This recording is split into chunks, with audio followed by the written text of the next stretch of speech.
안녕하십니까. 12월 3일 토요일 말씀 묵상 함께 시작하겠습니다.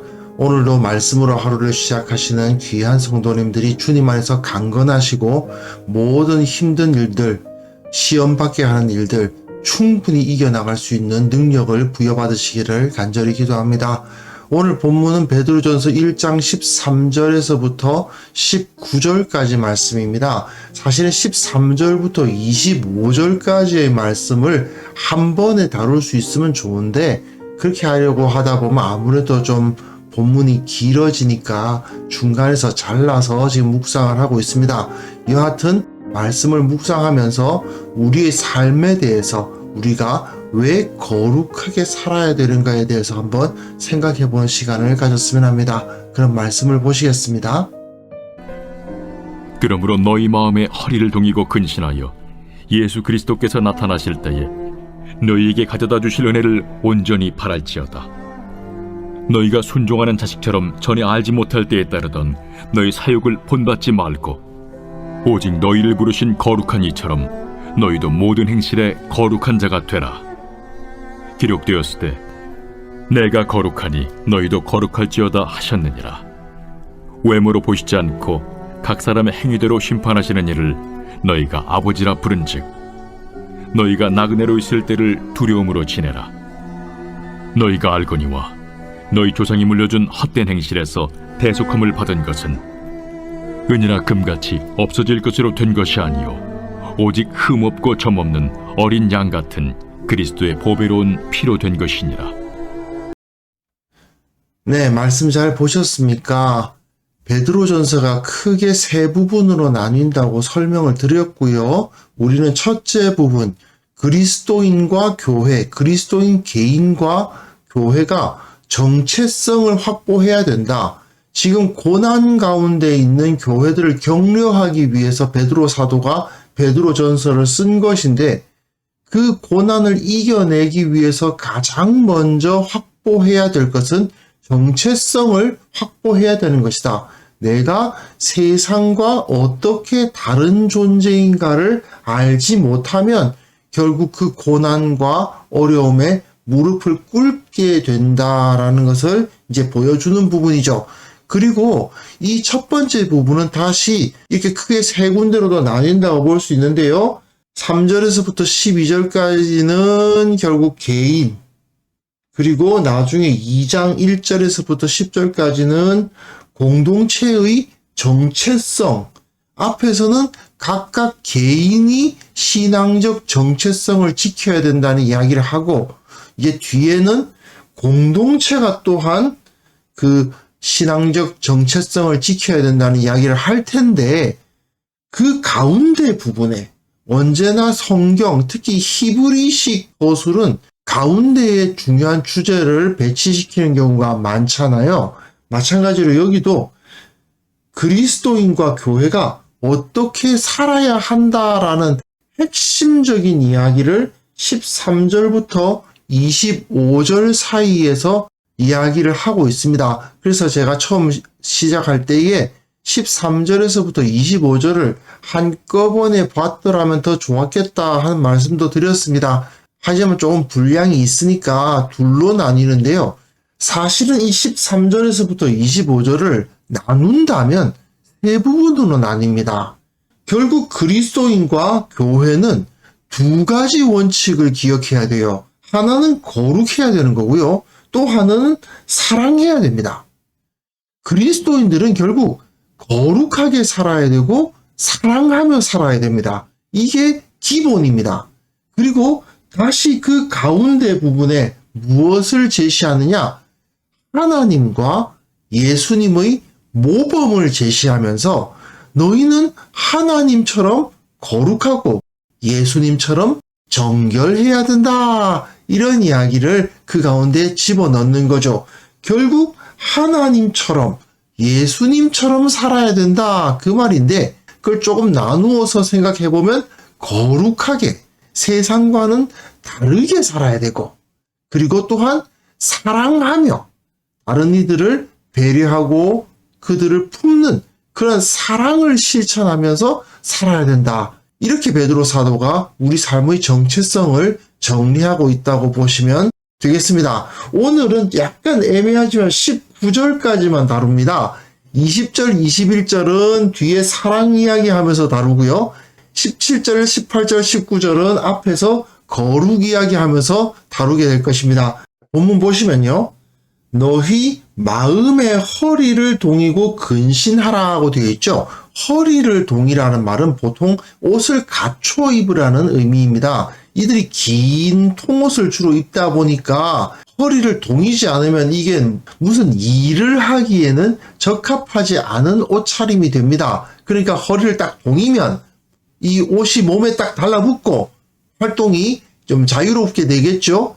일을 할 수 있는 자세를 갖추라 이 말입니다. 그래서 근신하여서 정신을 똑바로 차려서 예수 그리스도께서 나타나실 때에 너희에게 가져다 주실 은혜를 온전히 바랄지어다. 미래에 주님께서 오실 때에 은혜 받을 것을 바라면서 현재 지금 일에 최선을 다하라는 거죠. 결국 나중에 너희가 상을 받을 것을 생각하면서 지금은 좀 힘들고 어려울 수 있지만 그 일을 감당하라 이 말입니다. 그러면서 너희가 순종하는 자식처럼 전에 알지 못할 때에 따르던 너희 사욕을 본받지 말고, 제가 말씀드렸습니다마는 베드로 전서는 주로 이방인 출신의 그리스도인들이 주류를 이루는 교회에게 쓰여진 편지다 보니까 너희가 전에 알지 못할 때에, 믿음 없을 때에 그때 행했던 너희의 개인적인 욕망을 따라서는 안 되고 순종하는 자식이 되어야 된다. 하나님을 아버지로 부르면서 하나님께 온전히 순종하는 자녀처럼 살아야 된다 이 말이죠. 오직 너희를 부르신 거룩한 이 누굽니까? 하나님이시죠. 너희를 부르신 거룩하신 하나님처럼 너희도 모든 행실에 거룩한 자가 되어라. 기록되었을 때 내가 거룩하니 너희도 거룩할지어다. 거룩이란 말을 강조하고 있죠. 거룩하다, 구별되었다, 세상과는 다르다. 너희가 예전에 알지 못했던 때처럼 하지 말고, 알지 못했던 때가 어떤 때입니까? 일반적인 이방인들이 하던 행동들을 그대로 하던 때 아니겠습니까? 그리고 지금도 자기 이웃들은 그 방식대로 살아가고 있겠죠. 사실 이 당시에 지역 사회 내에서 소속감을 갖는다는 건 굉장히 중요합니다. 왜냐하면 지금처럼 이동이 막 자유로운 환경은 아니잖아요. 유대인들 같은 경우에는 각 곳에 흩어져 살면서도 자기들의 신앙적 정체성을 지키다 보니까 그 지역 사회의 문화에 녹아들기보다는 자기들의 신앙적 문화를 지키는 경향이 있었습니다. 그러다 보니까 유대인들이 따돌림을 많이 당하죠. 먹는 것도 다르고 행동하는 것도 좀 다르다 보니까 그 지역 사람들로부터 배척을 당하는 경우가 많았습니다. 그런데 지금 베드로는 그리스도인들에게, 예수님을 믿게 된 이방인 출신 성도들에게 너희들도 마찬가지로 그 지역 사회의 문화를 따르기 전에 신앙적 정체성을 따라라. 너희 신앙적 문화를 먼저 따르라고 이야기를 하고 있는 것입니다. 그게 바로 거룩함이거든요. 우리는 대한민국 국민이기 이전에 하나님 나라의 시민이다 하는 의식을 가지고 살아야 된다 그 말입니다.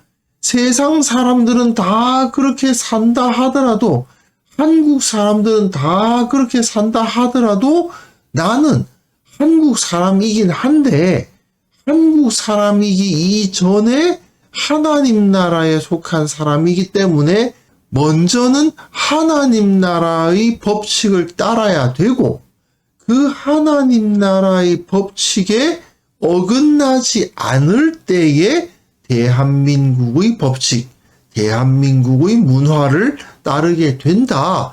이 의식을 확실하게 가져야 된다는 거죠. 그러다 보면 어쩔 수 없이 세상 사람들과는 상당히 다른 삶을 살아가게 되겠죠. 구별된 삶을 살아가게 되는 겁니다. 이방인 출신의 성도들에게 너희가 유대인이 될 필요는 없지만 세상의 다른 사람들처럼 살아서는 안 된다라고 설명하고 있습니다. 그것이 바로 그 정체성을 지키는 길인 거죠. 그리고 또한 하나님이 어떤 분이신가를 강조해요. 외모로 보시지 않고 각 사람의 행위대로 심판하신다. 이 말을 왜 할까요?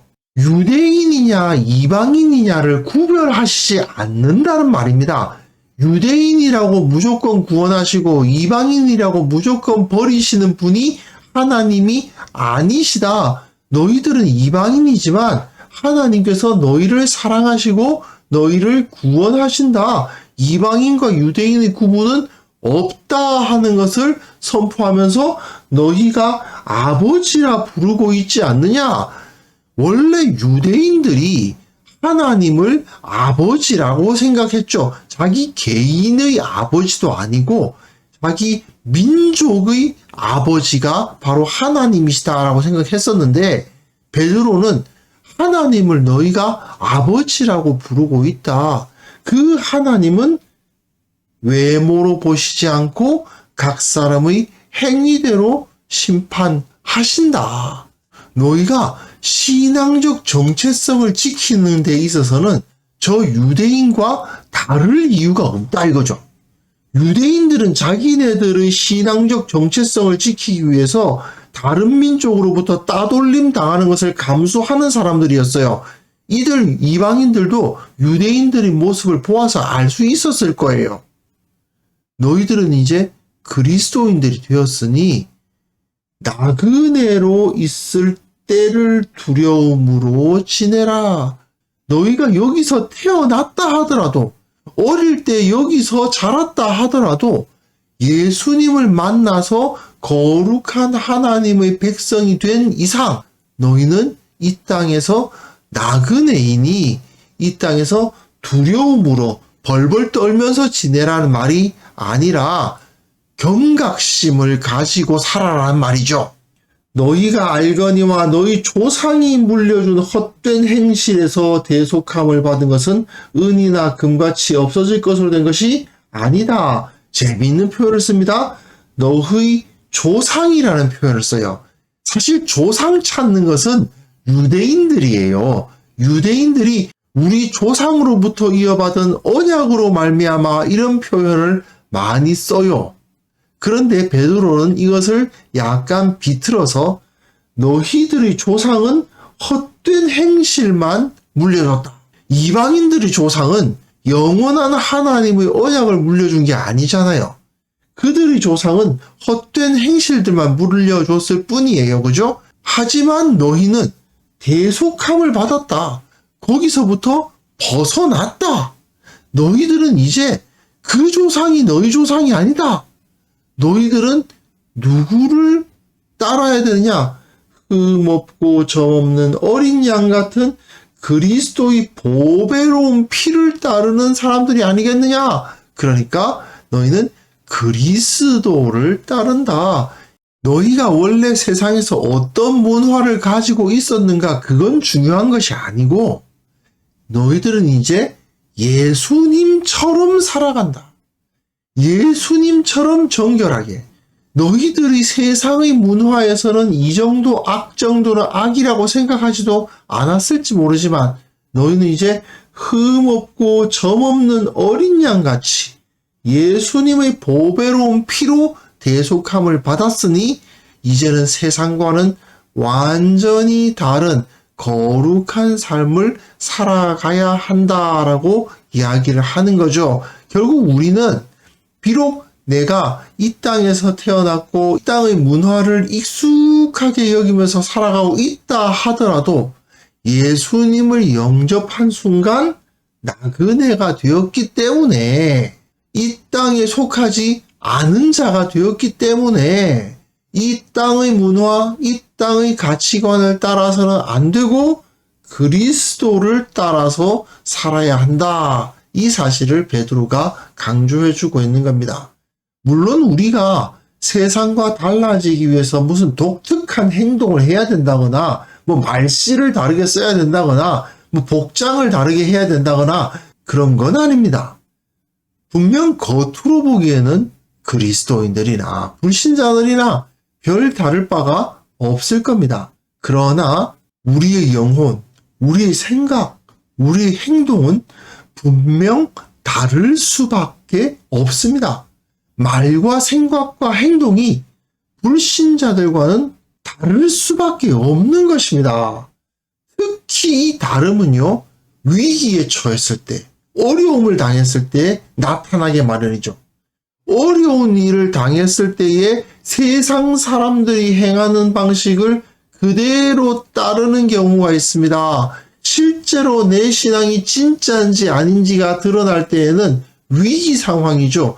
그랬을 때 다른 사람들은 다 이렇게 행동하는데 나는 신앙적 정체성을 가지고 그 신앙을 따라서 살아가게 된다면 분명 나는 예수 그리스도로부터 대속함을 받은 사람임이 증명될 것이고 세상처럼 똑같이 살아간다면 하나님의 형상, 존귀한 존재라는 그 의미는 다 무너지는 결국 개나 돼지처럼 살아가는 단순히 인간적인 이기적인 욕망을 따라서 살아가는 존재라는 사실이 드러나고 말 것입니다. 우리는 비록 세상 속에 있지만 그리고 겉보기에는 세상 사람들과 다를 바가 없지만 달라야 합니다. 거룩하게 살아야 됩니다. 세상과는 완전히 다른 존재, 비록 세상 속에 살지만 결코 세상에 속하지 않은 사람으로서 살아가야 한다는 사실을 이 시간 확실하게 기억할 수 있었으면 좋겠습니다. 그래서 이 시간 함께 기도하실 때에 내가 거룩하게 살아가는 것이야말로 내게 주어진 가장 중요한 사명이다 하는 것을 깨닫게 하옵소서. 매 순간 다른 사람들이 나를 보고 있든 보고 있지 않든지 간에 최선을 다하여서 거룩함을 지키는 삶을 살아가게 하시고 특별히 어려울 때, 힘들 때 그 거룩함을 온전히 지키게 하옵소서. 함께 기도하는 시간을 가졌으면 합니다.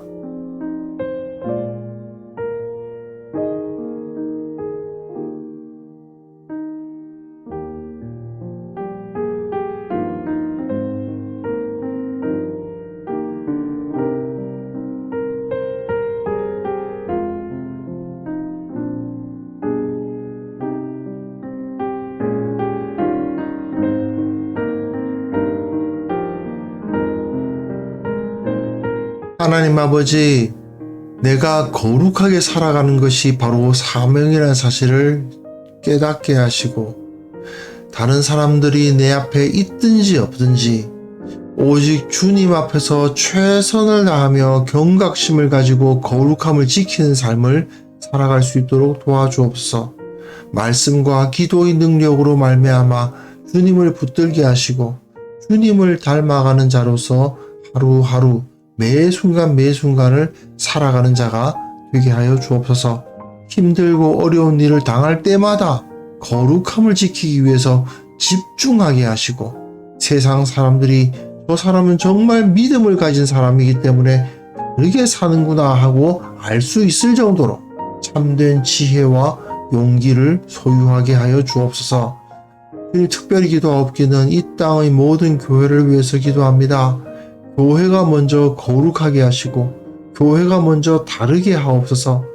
하나님을 예배할 때 그 예배 가운데 은혜를 받아서 그 예배에 참석한 모든 사람들이 변화를 받고 그 변화받은 사람들이 세상 가운데 흩어져 이 세상을 변화시키는 역사들이 일어나게 하여 주옵소서. 아버지, 오늘 거룩한 예배를 준비하는 하루를 보내기를 원합니다. 우리로 하여금 깨어있게 하시고 주님의 나라를 바라보게 하시고 더욱더 거룩하기 위해서 최선의 노력을 다하는 하루가 되게 하옵소서. 그것으로 인해서 참된 감사가 넘치고 기쁨으로 주님을 찬양하며 주님을 느끼고 주님과 동행하는 그런 하루를 허락하여 주옵소서. 예수님의 이름으로 기도합니다. 아멘.